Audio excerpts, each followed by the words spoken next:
Galera, o arrependimento começa a bater na porta do Trump e ele pretende, segundo a Financial Times, revogar algumas taxações, principalmente contra o aço e contra o alumínio, alegando que existe um risco ao poder de compra da população americana. Enquanto isso, a China, pretendendo aprofundar suas relações comerciais com os países africanos, muito dentro do Rodan Belt e a busca pelas matérias-primas essenciais à industrialização da China, pretende estabelecer uma tarifa zero, excetuando para um único país africano. Qual será, hein? Se vocês querem entender um pouco mais sobre esses assuntos.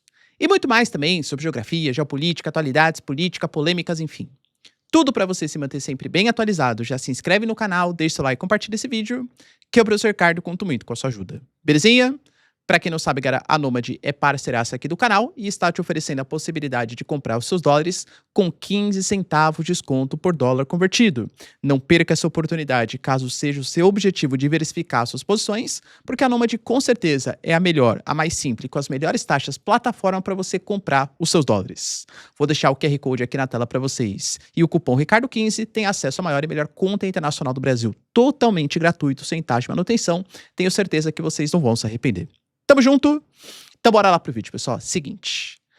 Como a gente sabe, o governo Trump, desde ali do início do seu mandato, eu diria que até no seu primeiro mandato presidencial, ele já adotava uma postura muito forte de querer reindustrializar os Estados Unidos e alegava que a dívida galopante, que aliás continua aumentando, era resultado de anos, de décadas, de déficits comerciais. O que de fato é verdade. Os Estados Unidos, ele, assim, historicamente, tem déficits comerciais na sua balança comercial, ou seja, mais importa produtos, pelo menos em valor, do que exporta os seus produtos, mas eu diria que não é exatamente isso que estava causando a dívida. Até porque os americanos, historicamente, sempre tiveram outras maneiras de conseguir ganhar valor, de gerar renda, sem ser pela balança comercial. Geralmente, países que dependem única e exclusivamente de balança comercial são países que não têm uma alternativa econômica tão forte e depende da exportação de matéria-prima. O Brasil, que claro, é um país emergente, um pouco mais industrializado, a gente pode até colocar como exemplo. Pode perceber, falar assim, o PIB do Brasil cresceu, geralmente o que traz mais benefícios? Geralmente é o agronegócio, né? O Brasil aumentou a exportação de soja, o Brasil aumentou a exportação de café, aumentou a exportação de laranja, e isso fez com que o nosso PIB crescesse no sei lá quantos por cento. Poxa, os americanos têm várias outras alternativas econômicas, seja investimentos no mercado financeiro, seja com prestação de serviços, por exemplo, que são feitos com as empresas americanas espalhadas pelo mundo, seja apostando no seu mercado interno, que tem um altíssimo poder de consumo, também com táticas, né, de financiamento, de hipotecas, enfim. Os americanos, eles têm várias alternativas econômicas sem depender exclusivamente da balança comercial. Mas o Trump colocou como se fosse, né, um dos seus objetivos, principalmente nesse segundo mandato. Dentre as várias tarifas que foram aplicadas, eu diria que ou uma das que são as mais relevantes, são as tarifas contra o aço e contra o alumínio que vem de outros países. Isso impacta, por exemplo, o Canadá, que é um grande fornecedor, isso impacta o Brasil também, que é um grande fornecedor desses insumos, e a questão que os americanos colocam é que, para proteger a indústria nacional, você tem que tarifar produtos estrangeiros para que a indústria americana consiga vender e ser mais produtiva, ficando mais competitiva que a indústria de fora. Se a gente pegar no histórico dos Estados Unidos, você pega ali a região do Nordeste dos Estados Unidos, o Manufacturing Belt, a região de Pittsburgh, por exemplo, é historicamente conhecido, né, como a capital siderúrgica dos Estados Unidos. Só que aí a gente entra numa lógica complicada, por quê? Vamos retomar um pouquinho, voltar no passado histórico. Quando os americanos eles iniciaram o seu processo de industrialização, muito ali no contexto da segunda metade do século XIX, com o modelo taylorista, modelo fordista, com a indústria automotiva, com a indústria de base, no Nordeste dos Estados Unidos, o chamado Manufacturing Belt, realmente foi um momento ali histórico de uma pujança econômica sensacional. A Primeira Guerra Mundial, analisando pelo viés econômico para os Estados Unidos, foi ainda mais fundamental, porque a partir da Primeira Guerra Mundial, os americanos se tornaram a indústria do mundo, começaram a receber muitos pagamentos em ouro vindo do continente europeu, esse monte de ouro entrando na economia americana permitiu até uma dolarização da economia que viria a posteriori desse momento, né, de crescimento industrial americano, e isso consolidou, a partir da indústria, a partir das exportações americanas, uma dependência do continente europeu dos produtos industriais americanos e, querendo ou não, a própria economia internacional, com a dolarização da economia, dentre outros fatores. Só que é natural do processo do capitalismo que, quando você tem um processo de industrialização e a vinda de capitais estrangeiros e o crescimento econômico, o custo de produção aumente, a mão de obra fica mais cara e há uma tendência de um processo de desconcentração industrial. Inicialmente, novas indústrias que foram surgindo mais da terceira revolução industrial pós a Segunda Guerra já não vinham mais para o Nordeste dos Estados Unidos, vinham para o Sunbelt, para a região do Oeste, para a região do Sul. Então você pega, por exemplo, a Boeing em Seattle, você pega São Francisco, por exemplo, com o Vale do Silício, San Diego com a indústria têxtil, Houston, por exemplo, né, com a sede aí ou pelo menos um dos pontos ali da NASA. Você pega Dallas, por exemplo, Atlanta com a indústria alimentícia, Coca-Cola, entende? Então essas cidades mais fora do eixo Nordeste começaram a crescer mais do ponto de vista industrial porque os custos de produção eram menores e porque também o Pacífico já estava crescendo um pouco mais e se aproximar da costa oeste dos Estados Unidos naquele contexto já era mais interessante. E a indústria começou a sair do Nordeste dos Estados Unidos. Quando a gente pega, por exemplo, Detroit, que é o símbolo, a sede da indústria automotiva americana, com a GM, com a Chrysler, com a Ford, começou a desindustrializar o território. E é natural, entendam, não é uma coisa necessariamente ruim. Porque olha que interessante, quando a gente analisa hoje, do ponto de vista de produção industrial, o Nordeste, ele ainda é relevante? Eu diria que para a indústria de base e para alguns setores de manufatura, sim, mas não é mais uma região de pujança industrial. Quer dizer, então, que o Nordeste dos Estados Unidos perdeu a sua relevância econômica? É claro que não, porque o setor de serviços, as bolsas de valores, as maiores empresas, a parte de produção tecnológica tal, ainda está concentrado no Nordeste. Fazendo uma espécie, né, de análise com o Brasil, é mais ou menos a mesma coisa que acontece, por exemplo, com São Paulo. E eu posso falar com mais propriedade, porque eu moro em São Paulo, no município de São Paulo, né? O município de São Paulo foi um dos principais centros de crescimento industrial do Brasil, principalmente na primeira metade ali do século XX. Hoje, quando você olha para o município de São Paulo, não vou falar que não tem nenhuma indústria, mas é raríssimo. O que eu vejo é no Brás, na Moca, vários bairros aqui tradicionais industriais de São Paulo, galpões abandonados, tal. São Paulo, então, perdeu a sua indústria. Quer dizer, então, que São Paulo perdeu a sua relevância para a economia nacional? Claro que não, galera. O Ibovespa está aqui, né? Você pega a Faria Lima, a Berrini, a Paulista, tem as principais sedes de bancos, empresas, entende? O setor de serviço, o setor financeiro, que é o que mais gera valor, continua em São Paulo. Então, é natural essa desconcentração industrial. Tanto que, de maneira até um pouco pejorativa, voltando para os Estados Unidos, começaram a chamar de Rust Belt, né? Ou seja, o cinturão da ferrugem.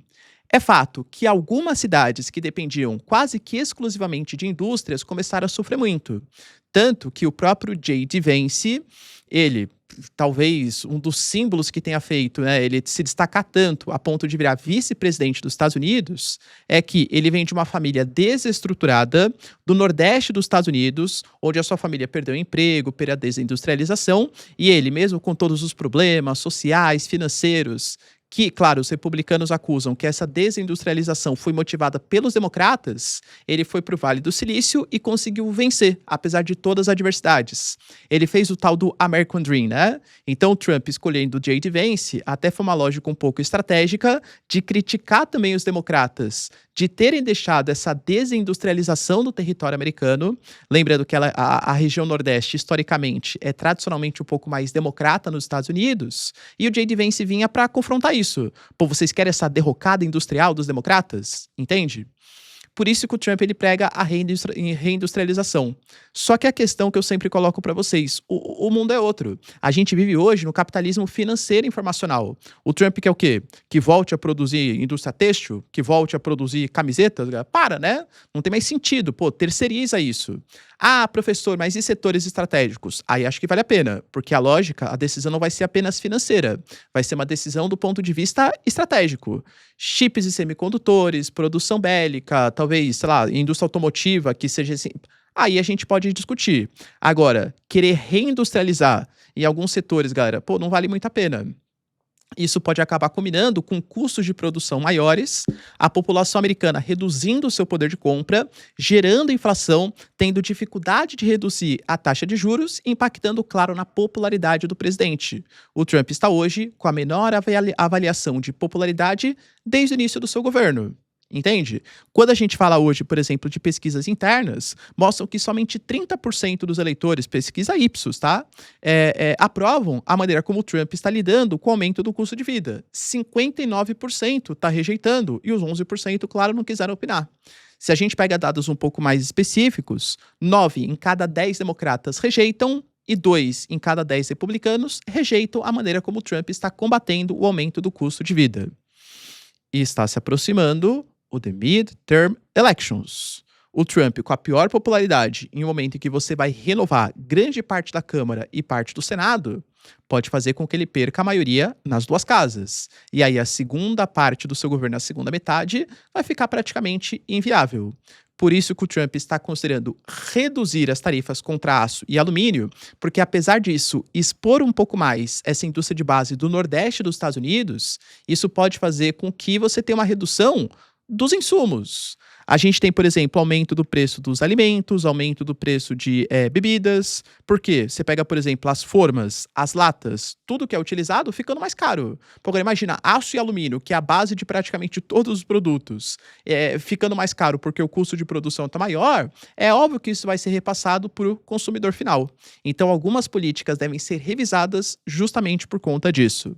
O Trump está tentando convencer a população americana que é bom. Tanto que, recentemente, ele fez um discurso ali em Michigan, né? Região de Detroit, justamente falando dessa reindustrialização americana, que talvez os custos iniciais sejam altos, mas que vai ser bom para os Estados Unidos centralizar sua indústria novamente nos Estados Unidos. Mas eu diria que, no final das contas, sabe o que interessa para a população, para saber em quem ela vai votar? Eu estou empregado? O custo de vida está controlado? Inflação? Taxa de juros? A parte econômica é extremamente decisiva para o cidadão médio definir quais serão os seus votos. Então, muito possivelmente, essas tarifas de 50% devem ser reduzidas em um futuro próximo. Enquanto isso, os chineses, muito estrategicamente, querendo tanto apoiar uma reunificação do território chinês, o princípio de uma única China, em detrimento de que existam duas Chinas, né? A República Popular da China e a República da China, que seria Taiwan, acabou de aprovar, a partir do dia 1º de maio, uma isenção total para produtos africanos, que venham de países africanos. A China hoje é o país que com certeza mais investe no continente africano, um continente que tem muitas dificuldades infraestruturais, mas tem um altíssimo potencial mineral, sejam de combustíveis fósseis, com Líbia, com Argélia, com Nigéria, com Angola, com Sudão, seja do ponto de vista de minerais metálicos, com a África do Sul, com Serra Leoa, com a Libéria, enfim, né? O potencial é gigantesco, no Sudão mesmo, com a produção de ouro, o potencial é gigantesco. E claro que a China sabe disso. Enquanto os americanos promovem tarifas que vão afastando os outros países, os chineses estão dispostos a abrir o comércio em troca, claro, dos aumentos dos investimentos estrangeiros. Professor, mas por que você falou que isso vai a favor da ideia de uma única China? Porque a China aprovou para todos os países, excetuando para um, que é para a República de Eswatini. Para quem não sabe, é a região da antiga Suazilândia, que é o único país ali do continente africano que reconhece Taiwan como um país. Você reconhece? Não tem isenção. País que esteja disposto a reconhecer, tamo junto. Isenção de impostos a partir do dia 1º de maio. E aí, galera, será que o Trump vai ter tempo, com essa redução de tarifas, de conseguir aumentar a sua popularidade? Deixa aí nos comentários, quero saber sua opinião. No mais, se vocês curtiram o vídeo, tamo junto, beijos, abraços e tchau, tchau.